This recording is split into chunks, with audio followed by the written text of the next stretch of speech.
오늘 함께 나눌 하나님의 말씀은 요한계시록 8장입니다. 제가 가지고 있는 성경으로 신약성경 406면에 있습니다. 말씀의 제목은 기도의 향연입니다. 이제 요한계시록 8장 1절로 5절까지의 말씀을 제가 읽도록 하겠습니다. 일곱째 인을 떼실 때에 하늘이 반시간쯤 고요하더니 내가 보매 하나님 앞에 일곱 천사가 서 있어 일곱 나팔을 받았더라. 또 다른 천사가 와서 제단 곁에 서서 금 향로를 가지고 많은 향을 받았으니 이는 모든 성도의 기도와 합하여 보좌 앞 금 제단에 드리고자 함이니라. 향연이 성도의 기도와 함께 천사의 손으로부터 하나님 앞으로 올라가는지라. 천사가 향로를 가지고 제단에 불을 담아다가 땅에 쏟음에 우레와 음성과 번개와 지진이 나더라. 아멘. 우리의 힘과 능력이 되시는 주님을 찬양합니다. 힘없고 부족하며 지혜도 없는 저희들이지만 주님을 의지하여 주님과 함께 서고 주님의 지혜를 간구하며 나아갑니다. 주님, 오늘도 주님의 지혜와 사랑 그리고 성령의 기름 부으심을 충만하게 경험하는 시간 되게 하여 주시옵소서.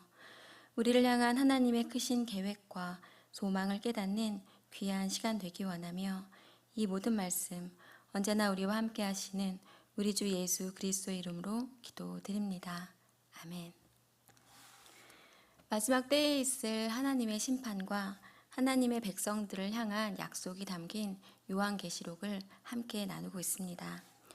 일곱인 재앙 중에서 여섯 번째 인까지의 재앙이 지나고 어제는 하나님의 비전과 계획에 대해서 함께 나누었습니다. 삽입 계시인 7장을 통해서 마지막 때에라도 하나님의 백성들을 향한 하나님의 긍휼과 자비를 볼 수 있었습니다. 유대인과 이방인이 하나가 된 완성된 교회에 부어주실 하나님의 그 충만함을 고대하게 되었습니다. 하나님의 충만하심이 그리스도에게, 그리스도의 충만함이 교회에게, 교회의 충만함이 마침내 만물에게까지 이르러 온 세상 만물이 하나님의 영광으로 충만할 그때를 소망해 봅니다. 본질상 죄인인 우리가 거룩하고 정결하게 구별되어서 주의 보좌 앞에서 주님의 높으심과 위대하심을 찬양할 그때를 고대합니다. 찬송과 영광과 지혜와 감사와 존귀와 권능과 힘이 우리 하나님께 세세토록 있다고 목소리 높여서 외칠 그날을 바라봅니다. 이러한 가슴 벅찬 기대와 소망을 간직하고 오늘 본문인 8장을 나누도록 하겠습니다. 일곱인 재앙을 지나 이제 일곱 나팔 재앙입니다. 일곱인 재앙보다 조금 더 강하고 조금 더 심각한 재앙의 시작입니다.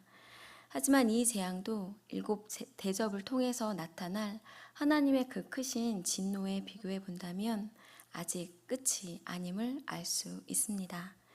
나팔 재앙은 오늘과 내일 나눌 8장과 9장에 담겨 있습니다. 8장에서는 4가지 재앙을 그리고 9장에서는 2가지 재앙이 나옵니다.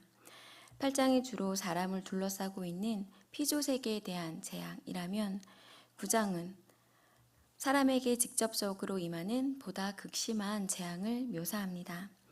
이후 10장의 두 번째 삽입 계시가 등장하고 마지막 7번째 나팔은 11장에 등장합니다.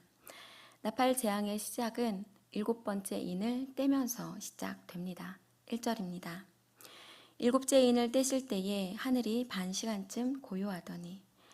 일곱째 인을 떼는 것은 이제 일곱 나팔 재앙의 시작을 의미합니다. 이 재앙의 시작 전에 반시간쯤 고요함이 찾아옵니다. 폭풍전 고요라는 이야기를 들어보셨을 것입니다. 태풍이 몰아치기 전에 일시적으로 고기압 상태가 형성되어서 평온한 날씨가 되는 것처럼 큰 사건이 터지기 직전에 일시적으로 고요한 그때를 우리는 폭풍전 고요라고 부릅니다.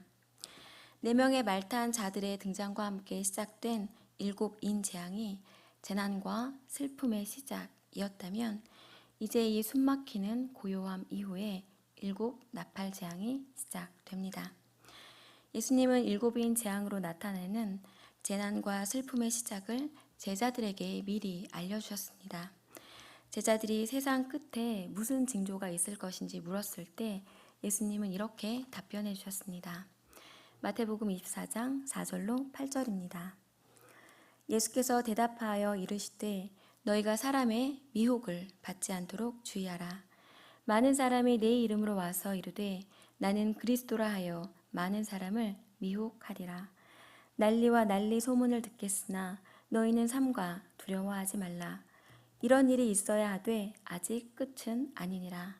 민족이 민족을 나라가 나라를 대적하여 일어나겠고 곳곳에 기근과 지진이 있으리니 이 모든 것은 재난의 시작이니라. 예수님은 마지막 때에 미혹과 전쟁과 기근과 죽음이 있을 것이다라고 말씀하셨습니다. 이것이 재난의 시작임을 알려주셨는데 일곱인 재앙을 통해서 본 그 네 가지 키워드가 예수님의 말씀하심에 그대로 담겨 있음을 볼 수 있습니다. 이렇게 예수님이 말씀하신 재난과 슬픔을 지나 하나님의 나팔 심판이 시작됩니다. 긴장이 가득한 고요함을 지나 일곱 천사가 일곱 나팔을 하나님께 받습니다. 나팔은 성경에 121번이나 등장합니다. 첫 번째 등장은 출애굽기에서 시내산에 하나님이 강림하실 그때에 나팔 소리가 들려옵니다. 이스라엘 백성을 언약 백성으로 부르시며 그들과 언약을 맺으시기 전에 하나님은 그들에게 옷을 빨고 몸을 깨끗하게 거룩하게 성별할 것을 요구하십니다. 모세를 제외한 백성들은 산에 오르지 말고 나팔을 길게 불거든 산 앞에 서라라고 말씀하십니다. 이렇게 백성들을 모을 때, 기념할 날이 있을 때, 출발할 때, 싸움을 시작하기 전에 절기에 나팔을 불었습니다. 구약 성경에서의 나팔은 인간 역사에 대한 하나님의 개입을 상징하고 신약 성경에서의 나팔은 예수 그리스도의 재림과 깊은 관계가 있습니다. 이러한 기능과 상징을 가지고 있는 나팔을 일곱 천사가 하나님께 받습니다.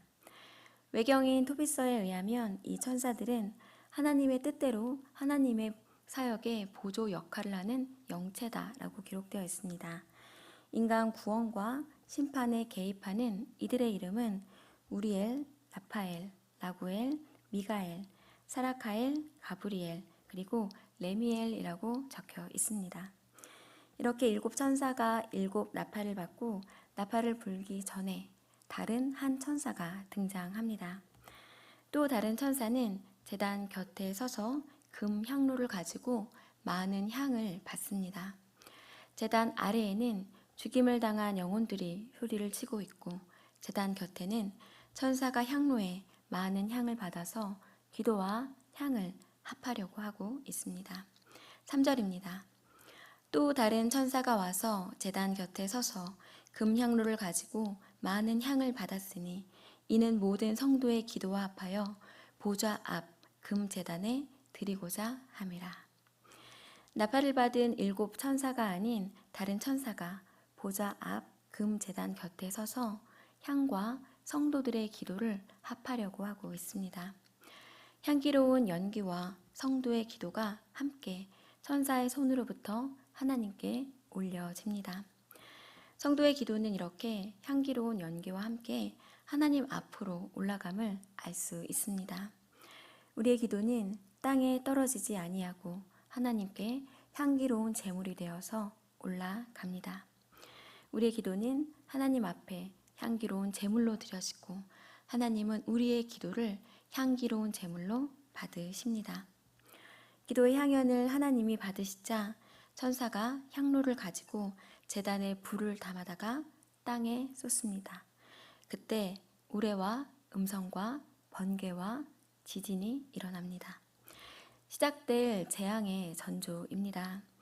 이 모습을 통해서 우리는 성도들의 그 기도에 대한 응답으로 하나님이 일하신다라는 것을 알 수 있습니다. 다섯 번째 인을 뗄 때 보았던 순교당한 그들의 억울함과 기도를 들으시고 그 기도에 대한 응답으로 하나님이 심판을 이루어 가심을 알 수 있습니다. 일곱 천사가 일곱 나팔을 들고 기도의 향연이 올려진 후에 이제 일곱 천사가 나팔을 불기 시작합니다. 먼저 첫 번째 천사가 나팔을 붑니다. 7절입니다. 첫째 천사가 나팔을 부니 피 섞인 우박과 불이 나와서 땅에 쏟아지매 땅의 3분의 1이 타버리고 수목의 3분의 1도 타버리고 각종 푸른 풀도 타버렸더라. 나팔 소리와 함께 피 섞인 우박과 불이 나와 땅에 쏟아집니다. 땅의 3분의 1, 수목의 3분의 1, 그리고 숲풀을 태우게 됩니다. 이 재앙은 이스라엘 출애굽 때에 애굽 사람들에게 내린 10가지 재앙 중에서 7번째 재앙과 유사합니다. 출애굽기 9장 24절입니다.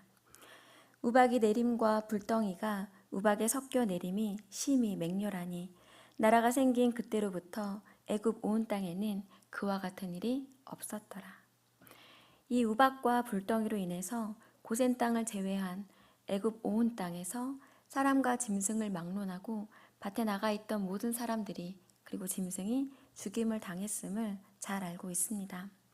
하지만 첫째 나팔 재앙이 이때 이 재앙보다 훨씬 더 심각한 재앙이었습니다. 피는 살육을 상징하고 우박과 불은 하나님의 진노를 상징합니다.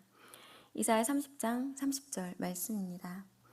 여호와께서 그의 장엄한 목소리를 듣게 하시며 혁혁한 진노로 그의 팔에 치심을 보이시되 맹렬한 화염과 폭풍과 폭우와 우박으로 하시리니. 이와 같이 우박과 불을 통한 하나님의 심판은 하나님의 진노가 얼마나 큰 것인지를 우리에게 잘 나타내 보여줍니다. 하지만 하나님은 진노 중에라도 긍휼을 베풀어 주시는 분이십니다. 그리고 아직은 끝이 아니다라는 것을 그 재앙의 범위가 3분의 1에 해당하는 것을 통해 알 수 있습니다. 땅의 3분의 2는 아직 그대로입니다. 첫째 나팔 재앙은 땅의 3분의 1에 대한 재앙이었습니다. 이제 둘째 천사가 나팔을 불자 이번에는 바다에 재앙이 내립니다. 8절로 9절입니다. 둘째 천사가 나팔을 부니 불붙는 큰 산과 같은 것이 바다에 던져지매 바다의 3분의 1이 피가 되고 바다 가운데 생명 가진 피조물의 3분의 1이 죽고 배들의 3분의 1이 깨지더라. 둘째 천사의 나팔과 함께 불붙는 큰 산과 같은 것이 바다에 던져집니다. 그로 인해 바다의 3분의 1이 피가 되고 바다에 살고 있는 3분의 1의 생명체가 죽고 또 배가 3분의 1이 파선이 되어집니다. 바다의 3분의 1이 피가 변하는 모습은 10가지 재앙 중에서 나일강이 피로 변하는 것과 유사합니다. 피는 생명을 상징하는 동시에 또한 죽음을 의미하기도 합니다. 대규모 전쟁으로 인해서 수많은 생명이 죽임당할 것임을 알 수 있습니다. 두 번째 나팔 재앙은 바다의 3분의 1에 대한 재앙입니다. 세 번째는 물의 재앙이 내립니다. 10절로 11절입니다. 셋째 천사가 나팔을 부니 횃불같이 타는 큰 별이 하늘에서 떨어져 강들의 3분의 1과 여러 물샘에 떨어지니 이 별 이름은 쓴 쑥이라. 물의 3분의 1이 쓴 쑥이 되매 그 물이 쓴 물이 되므로 많은 사람이 죽더라. 셋째 천사의 나팔과 함께 횃불같이 타는 큰 별이 하늘에서 강과 여러 물샘으로 떨어집니다. 그 별의 이름은 쓴 쑥으로 별이 떨어진 물은 쓴 물로 변해서 많은 사람들이 죽게 됩니다. 이 쓴 쑥으로 인한 재앙은 예레미야서를 떠오르게 합니다. 예레미야 9장 15절 말씀입니다. 그러므로 만군의 여호와 이스라엘의 하나님께서 이와 같이 말씀하시니라. 보라, 내가 그들 곧 이 백성에게 쑥을 먹이며 독한 물을 마시게 하고. 사람의 몸은 70%가 물로 이루어져 있고 사람은 3일만 물을 먹지 않으면 죽게 되는 연약한 존재입니다. 그런데 강물과 물샘 근원에 쓴 쑥이 떨어져서 쓴물로 변했습니다. 사람이 살 수 없는 그러한 환경에 처한 것입니다. 하지만 다행하게도 이 재앙은 물의 3분의 1에 국한된 것이기에 아직 물의 3분의 2는 그대로 있습니다. 네 번째는 해와 달과 별, 즉 천체에 대한 재앙입니다. 12절입니다. 넷째 천사가 나팔을 부니 해의 3분의 1과 달 3분의 1과 별들의 3분의 1이 타격을 받아 그 3분의 1이 어두워지니 낮 3분의 1은 비추임이 없고 밤도 그러하더라. 넷째 천사의 나팔과 함께 해와 달 그리고 별들의 3분의 1이 타격을 받아 어두워집니다. 네 번째 나팔 재앙은 여섯 번째 인 재앙과 비슷한 모습입니다. 여섯 번째 인의 재앙 때는 해와 달과 별 그리고 천체에 변화가 관찰되는 정도였습니다. 하지만 이번에는 해와 달과 별 그리고 천체의 3분의 1이 어두워지는 재앙입니다. 낮의 빛을 주관하는 해와 밤의 빛을 주관하는 달과 별이 파괴되면 어두움이 우리를 찾아옵니다. 어둠은 아홉 번째 재앙인 흑암의 재앙을 떠오르게 합니다. 빛을 잃은 어둠은 세상의 심판을 말할 뿐만 아니라 세상의 존재가 과연 무엇인지를 확연하게 우리에게 알려줍니다. 세상의 특징은 어둠이라고 말할 수밖에 없습니다. 빛이신 예수 그리스도가 없는 그곳에는 어둠만이 존재할 뿐입니다. 또한 어둠은 구약에서 심판을 위한 하나님의 나타나심과 관련되어 있습니다. 요엘서 2장 10절 말씀입니다. 그 앞에서 땅이 진동하며 하늘이 떨며 해와 달이 캄캄하며 별들이 빛을 거두도다. 이렇게 일곱 나팔 중에 네 번째 나팔 재앙까지의 모습이 8장에 그려지고 있습니다. 땅, 바다, 물, 그리고 천체의 3분의 1이 타격을 받아 그 기능을 상실하는 나팔 재앙입니다. 사람이 태어나 마주하게 되는 기본적인 환경에 내려진 재앙입니다. 하지만 그래도 소망이 있는 것은 전체가 아니라 3분의 1에 해당하는 재앙이었다는 것입니다. 재앙이 일곱인 재앙 때보다 더 세차게 몰아치지만 아직은 끝이 아닙니다. 하나님은 오래 참으시어 아직 세상을 완전히 멸망하게 하지 않고 계십니다. 한 명이라도 더 돌이켜 회개함으로 구원을 받기 원하시기 때문입니다. 하지만 우리에게 주어진 이 땅에서의 삶은 한정되어 있습니다. 요한계시록에서 이야기하는 마지막 그때가 언제인지 우리는 알 수 없지만 분명한 것은 개개인의 종말은 신속하게 우리를 향해 다가오고 있다는 것입니다. 때문에 우리는 아직 복음을 모르는 사람들에게, 예수 그리스도를 알지 못하는 이들에게, 하나님 나라를 모르는 사람들에게 그것을 전할 책임과 의무가 있습니다. 주의 진리를 부지런히 전해야 할 그것을 우리는 기억해야 할 것입니다. 네 번째까지의 나팔 재앙 이후에 독수리가 경고합니다. 13절입니다. 내가 또 보고 들으니 공중에 날아가는 독수리가 큰 소리로 이르되 땅에 사는 자들에게 화가 있으리니 이는 새 천사들이 불어야 할 나팔 소리가 남아 있음이로다 하더라.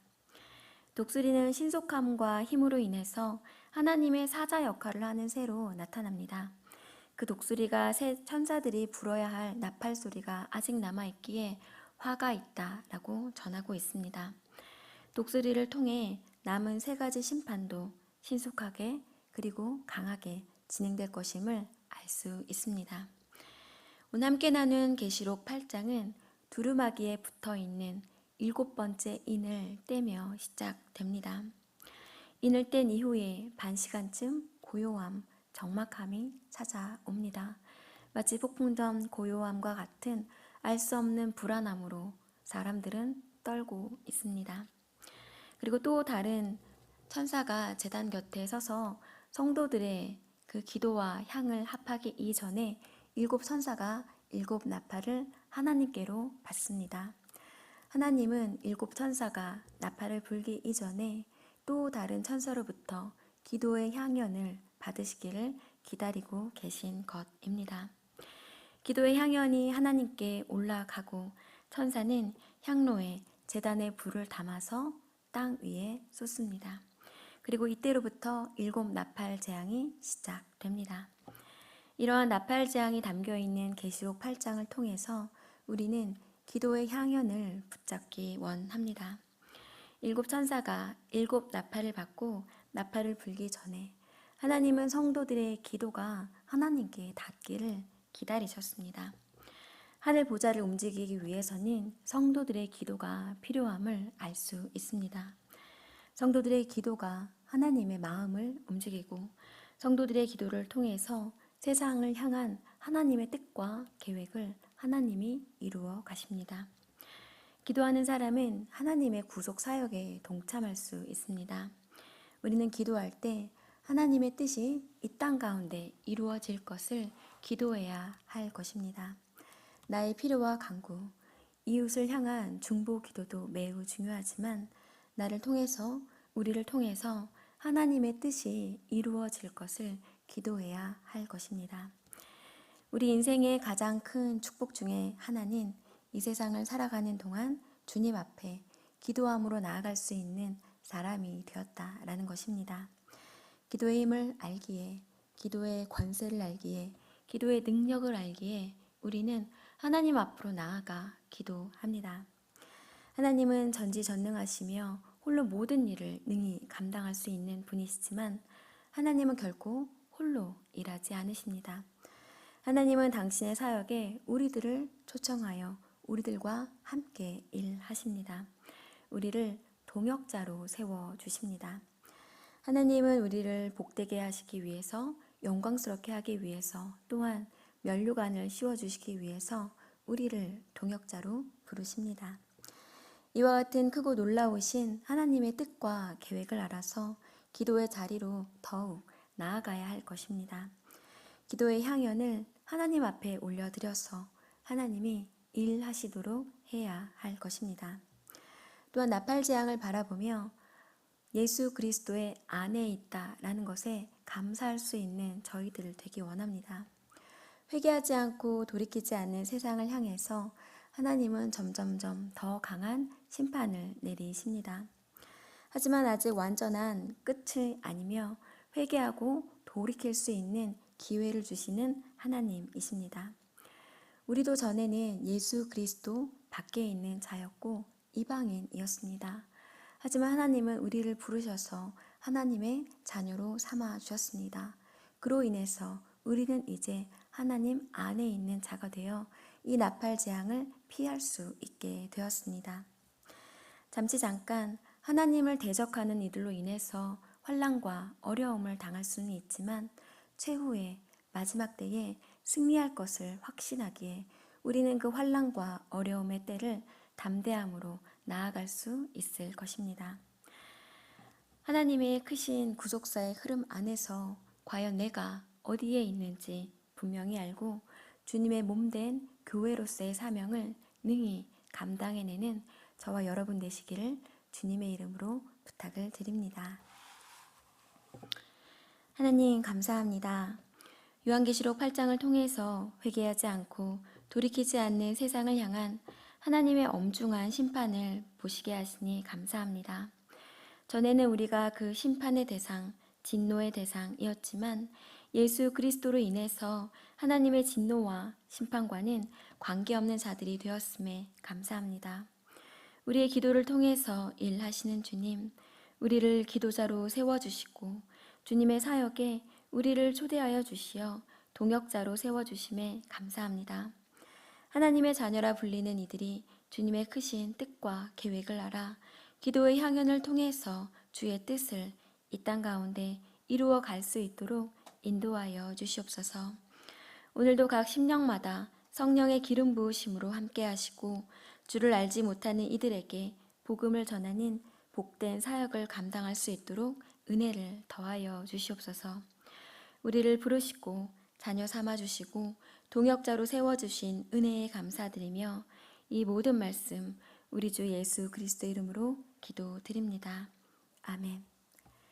이제는 우리 주 예수 그리스도의 은혜와 아버지 하나님의 사랑과 성령님의 교통하심이 기도의 향연을 통하여 주님이 걸어가신 그 길을 따라 걷기로 소원하는 주의 백성들 머리 위에 주님의 몸된 교회 위에 이제로부터 영원히 함께 하시기를 간절히 축원하옵나이다. 아멘. 주신 말씀 기억하시며 주여 한번 외치시고 기도하시겠습니다. 주여